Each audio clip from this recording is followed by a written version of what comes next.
주십시오. 네, 홍석 전 실장께서 당의 결정을 존중한다는 입장을 내셨습니다. 우리 당의 전략적 판단에 따라서 본인이 원하는 그런 공천을 해드리지 못했고, 또 이 점에 대해서는 우리 전 실장 입장에서는 매우 안타까웠을 것입니다. 모든 면에서 훌륭한 후보감이시지만 우리 민주당 입장에서 여러 전략적 판단상으로 해당 지역은 전현희 전 국민권익위원장이 훨씬 더 필요한 후보다라고 판단했던 것 같습니다. 본인으로서는 받아들이기 어려운 힘든 상황이었을 것입니다. 충분히 이해합니다.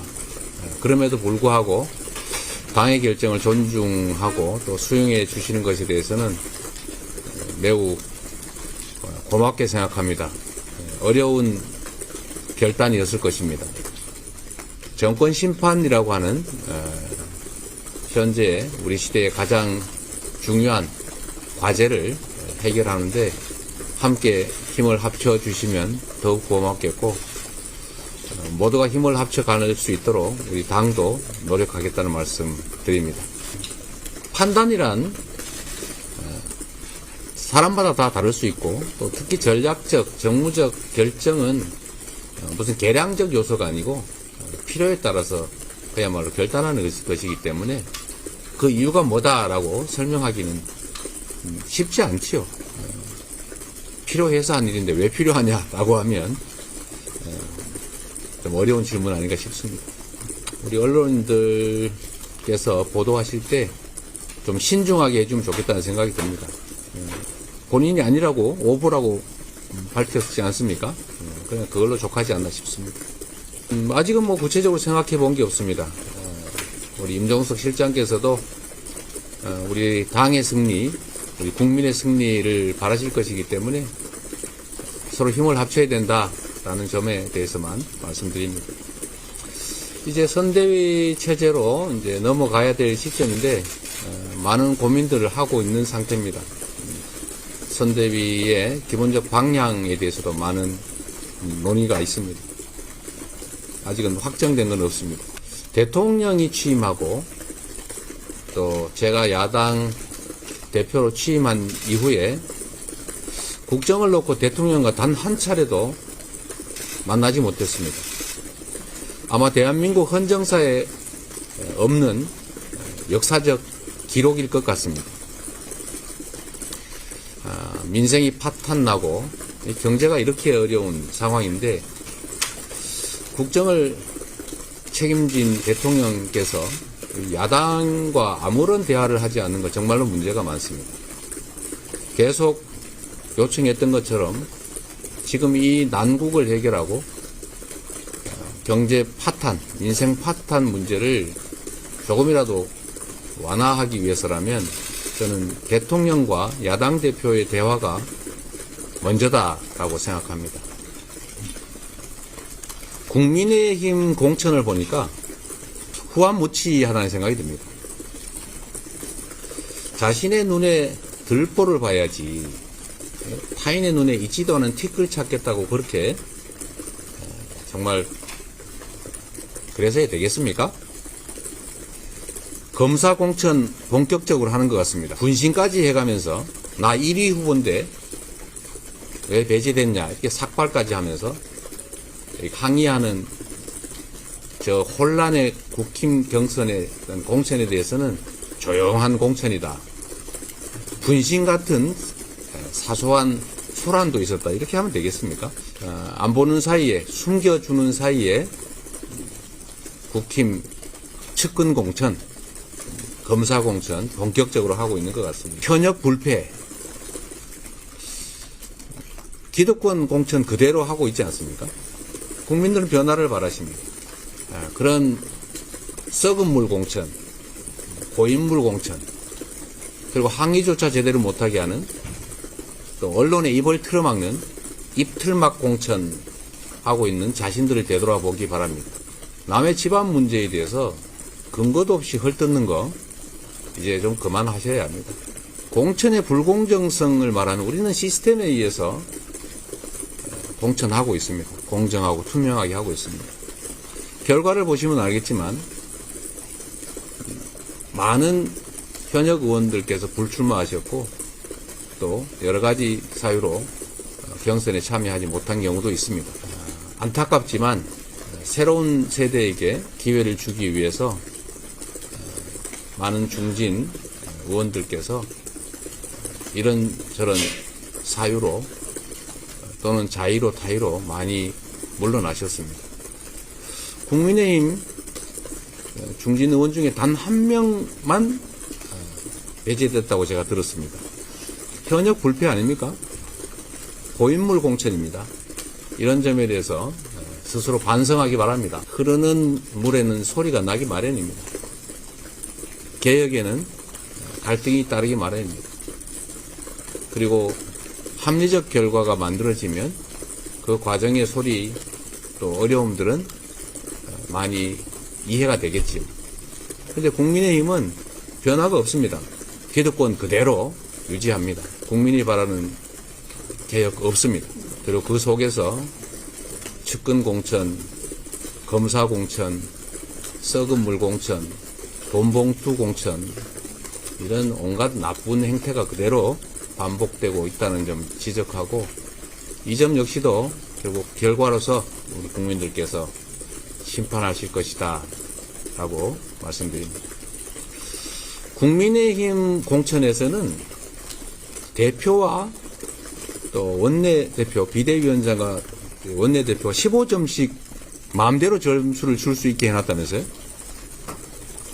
그 마음대로 공천 아닙니까? 대표와 원내대표가 마음대로 할 수 있는 여지를 30%나 주었는데 사실 경선이나 아니면 공천에 있어서 100점 만점에 1점 차이로 당락이 결정됩니다. 비대위원장과 원내대표가 15점씩 점수를 줄 수 있게 했다. 이거는 마음대로 공천입니다. 시스템과는 아무 상관이 없죠. 그런데 우리 민주당은 시스템에 의해서 공정하게 기회를 주고 투명하게 공천하고 있습니다. 안산의 경우도 마찬가지입니다. 최대한 많은 분들에게 공정한 기회를 부여하려고 했습니다. 그런데 이게 이제 약간의 판단에 잘못이 있었다는 지적이 있었고 그 지적이 타당성이 있기 때문에 저희가 교정을 하게 된 것입니다.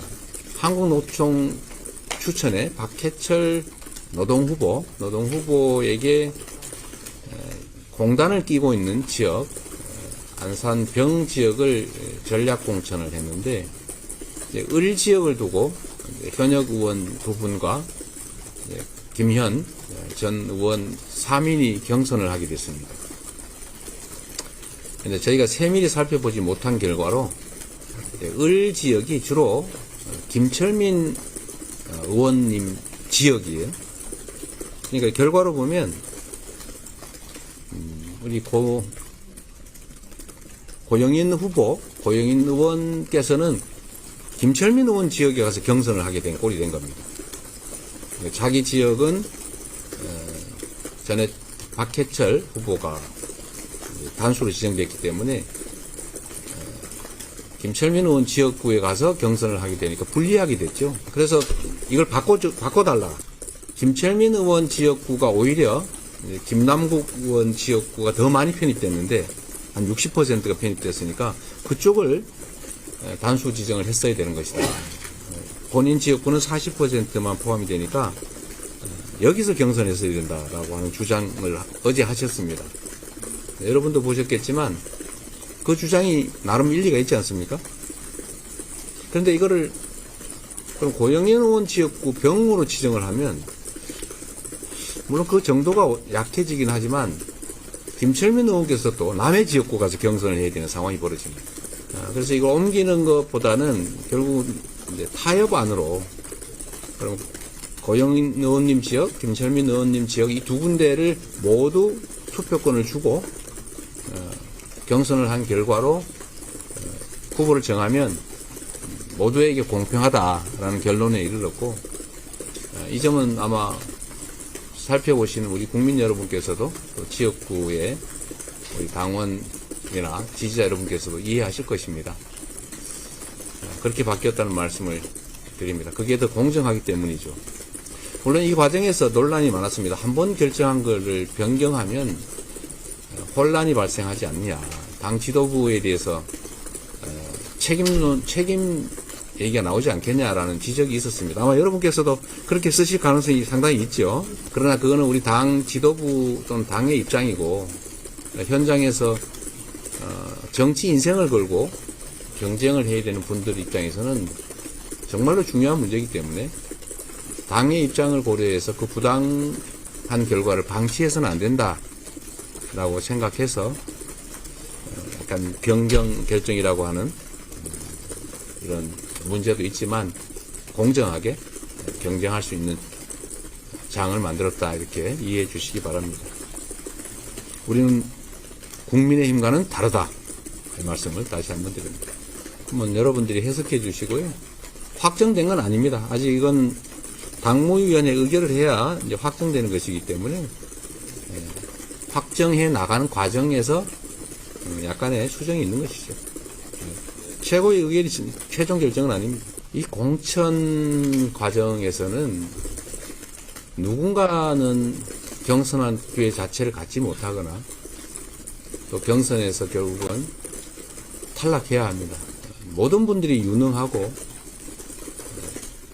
잘 준비된 후보들이십니다.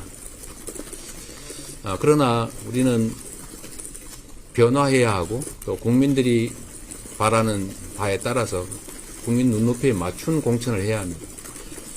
국민들은 변화를 바랍니다. 정치 교체도, 또 세대 교체도, 인물 교체도 원하십니다. 그리고 기회도 가능하면 공정하게 배분되기를 바라십니다.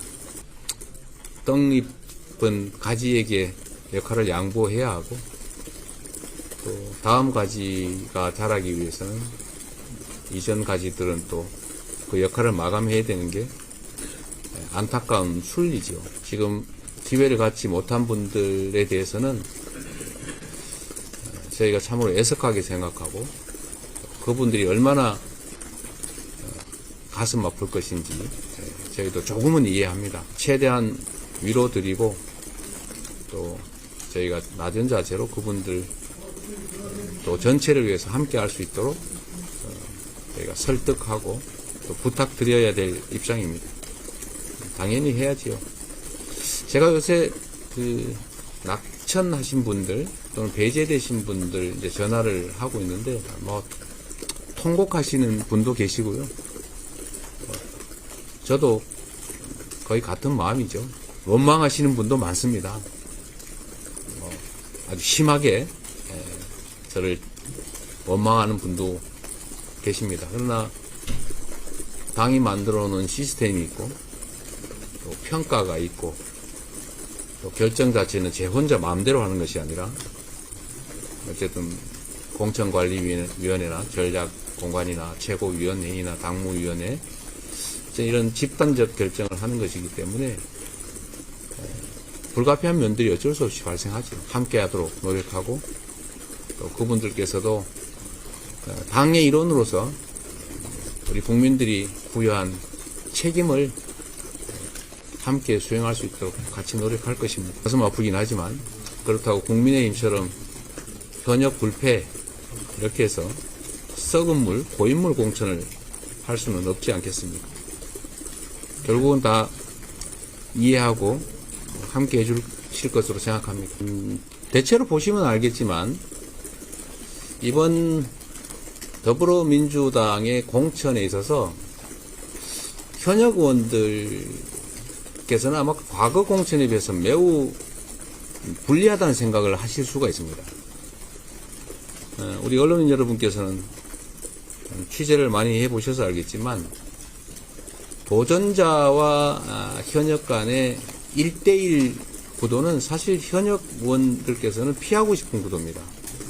과거에 보시면 3자 경선에서 소위 종다수, 과반수 아니더라도 최다 득표한 경우가 이제 후보가 되는 그런 때가 많았습니다. 근데 이번에는 해당 지역을 근거로 한 현역 의원이 계실 경우에는 1대1 경선을 하거나 또는 3인 경선일 경우, 그 이상일 경우에는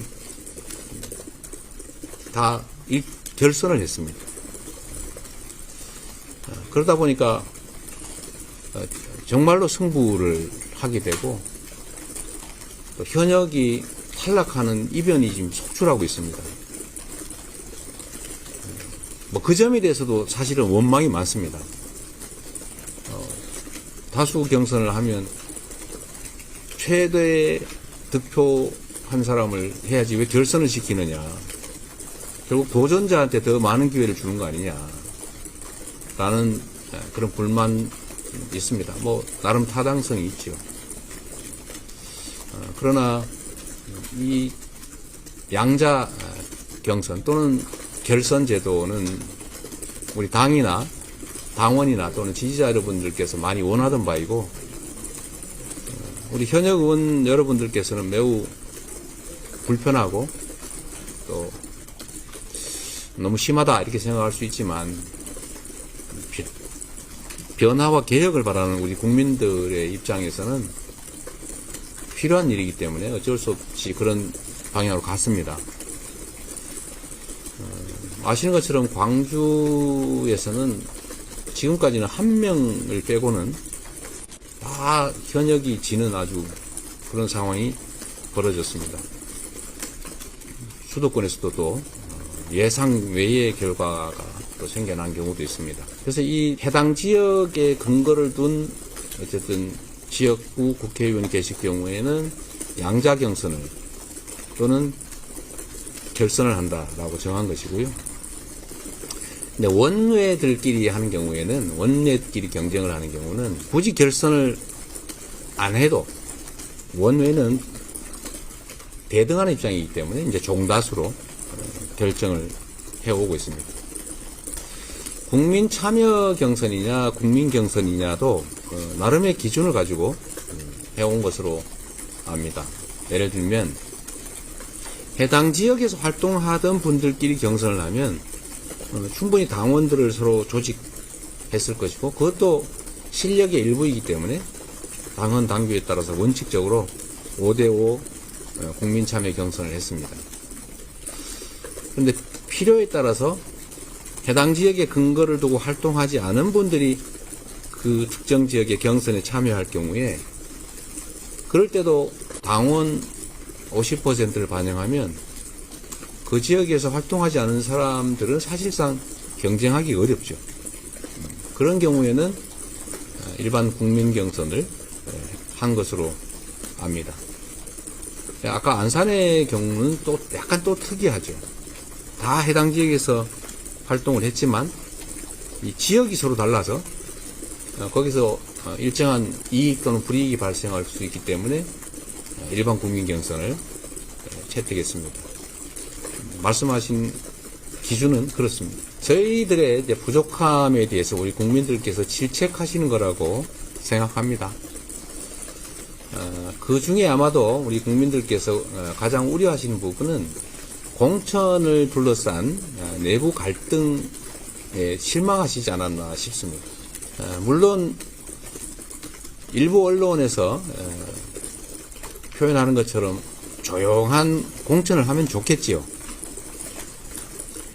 그런데 흐르는 물에는 기본적으로 물소리가 납니다. 변화와 혁신 과정에서 생기는 피할 수 없는 진통 또는 물이 흐르면서 생기는 자연스러운 물소리, 경쟁과 갈등 속에서 생기는 어쩔 수 없는 뭐라 그럴까요? 혼란감 혼란 소리 이런 것들을 시간이 지나면 아 그래서 그렇게 시끄러웠구나 소리가 났구나 라고 이해하실 것으로 생각합니다. 저는 결국 결과가 증명을 해줄 것이다 라고 생각합니다. 거기에 일부 악의적인 의도를 가진 언론들도 상당한 역할을 했죠. 국민의힘은 분신에 돈 봉투 받은 사람 공천에서 항의하고 난리가 나도 조용한 공천이라고 아예 보도에서 빼버리거나 미화를 하거나 뭐 이러면서도 민주당의 경쟁 과정에서 생길 수 있는 당연한 목소리들, 그런 것들 마치 엄청난 갈등인 양, 균열인 양 이렇게 확대한 측면도 조금은 작용하지 않았나 하는 생각이 듭니다. 그러나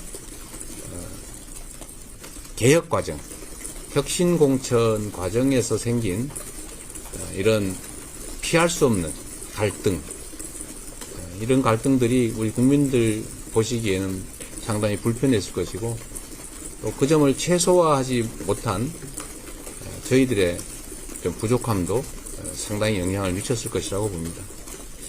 이제는 공천이 거의 막바지이고 대부분 결정된 단계이기 때문에 우리 국민들께서 부족하게 또는 불안하게 생각하시는 이 균열과 갈등, 이런 상황들을 최대한 빠르게 수습해 나가도록 하겠습니다. 정권의 이 무도함과 무능함, 이 무책임에 대해서 책임을 물어야 된다 라고 하는 점들은 분명합니다. 그 역할을 우리 더불어민주당이 충실하게 수행할 수 있도록 좀 더 노력하겠다는 말씀을 드리고, 우리 국민 여러분께서 조금만 이해하는 눈으로, 겉으로 포장된 또는 왜곡된 내용이 아니라 결과로서 봐주시기 바랍니다. 국민의힘은 말씀드렸던 것처럼 아무런 변화가 사실 없습니다. 그냥 현역 불패입니다.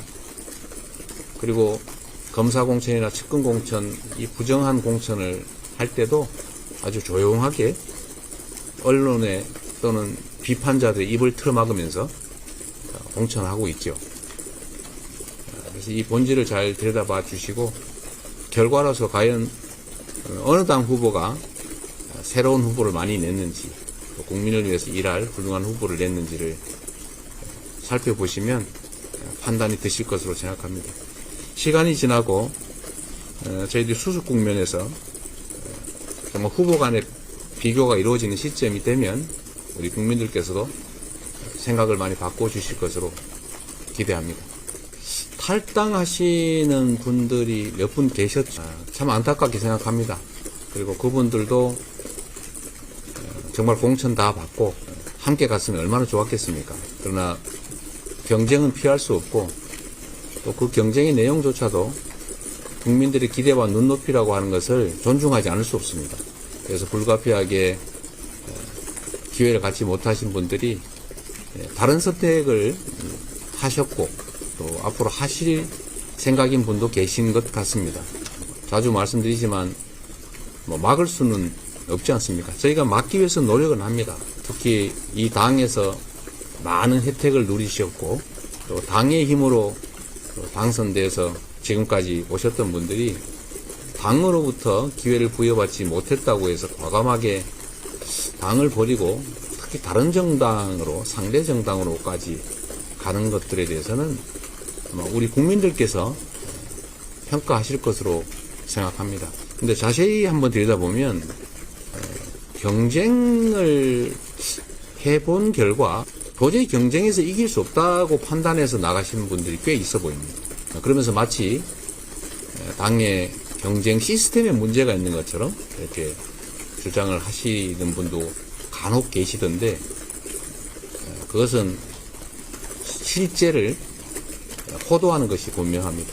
자세히 들여다보면 어떤 분은 이런 경우도 있습니다. 저희가 당연히 현역 3선 이상, 호남 지역 약 60분 정도 되시는데, 이분들을 저희가 조사를 했습니다. 이 여론조사를 한 거죠. 이분이 다시 나오면 찍겠습니까? 아니면 이분 말고 다른 사람을 하면 좋겠습니까? 소위 교체지수 조사를 한 게 있습니다. 그런데 어떤 분은 다시 하면 좋겠다가 20%도 안 되는 분이 계십니다. 18.8.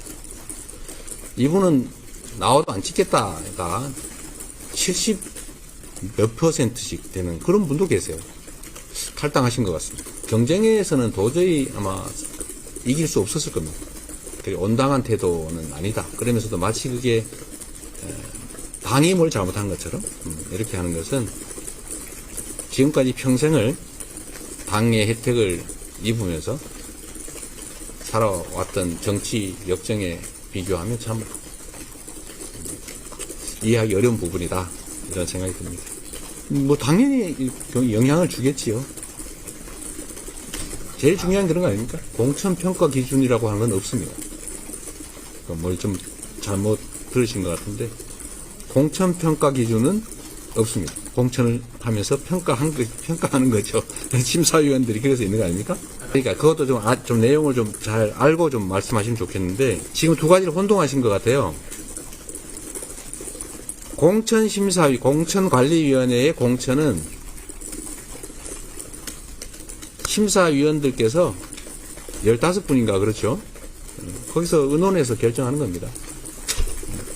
그리고 주관적 평가도 있는 것이고요. 또 객관적 기준도 있는 것이고요. 지금은 아마 작년 11월 정도부터 했던 선출직 평가위원회 평가 기준 얘기하는 것 같아요. 그거는 일부에서 오해를 하시던데 선출직 국회의원들의 평가는 작년에 한 겁니다. 이번에 공천관리위원회에서 한 게 아니에요. 그걸 또 오해하시는 분들이 계시던데 그건 작년에 한 겁니다. 작년에 그건 선출직 평가위원회라고 하는 별도의 평가기구에서 이미 작년에 12월 이전에 한 것이고요. 공천관리위원회는 그 후에 구성이 되지 않았습니까? 그 후에 구성이 돼서 공천평가는 그거와는 관계가 없죠. 지금 아마 평가 기준 얘기하시는 것 같아요. 평가 기준에는 교체지수 얘기는 없었을 겁니다. 근데 이번 공천관리위원회에서야 당연히 어떤 특정 현역 의원께서 국민이나 당원이나 또는 지지자에게 어떤 평가를 받는지를 당연히 감안하지 않았겠어요? 말 같지 않은 소리라서 제가 답을 안 한 겁니다. 그거는 공천관리위원장을 통해서 최근에 제가 받은 겁니다. 당대표가 그걸 모를 수 없겠죠. 그러나 이건 보안 유지가 되고 있는 상태인 것이고요. 네, 여러분들 정말 수고 많으시고요. 그 부탁은 하나 드리겠습니다. 여기 계신 분들은 안 그러는 거 제가 압니다. 정론직필이라고 하는 게 언론의 본연의 역할이고 사명 아니겠습니까? 저는 의견은 자유롭게 쓸 수 있다고 생각합니다. 그러나 객관적 사실 자체를 뒤집는 건 죄악입니다. 언론이 존중받는 이유가 뭐겠습니까? 입법, 사법, 행정에 이은 제4부라고 불리는 게 바로 언론 아닙니까? 그래서 언론은 많은 보호를 받습니다. 민주주의 체제라고 하는 걸 유지하는 데 필요한 필수 장치이기 때문이죠. 그런데 오늘도 한번 보니까 무슨 계양구 선거 지역구를 저한테 유리하게 조정했다는 식으로 어디가 얘기했던데 그거는 중앙선관위에서 결정한 거 아닙니까? 저는 거기에 대해서 의견 한번 낸 일이 없습니다. 그걸 모를 리가 없겠죠. 무슨 여야 간에 협의를 해서 정한 것도 아니고 선거구 획정위원회가 만들어낸 안 그대로 통과된 것인데 그걸 마치 이재명 개인의 이익을 위해서 조정한 것처럼 이렇게 얘기를 하고 있더라고요. 왜곡하는 건 옳지 않습니다. 그리고 특정인은 공천을 받으면은 친명이 됐다. 불이익을 받으면은 우리 가까운 사람임에도 불구하고 바로 비명이 됐다.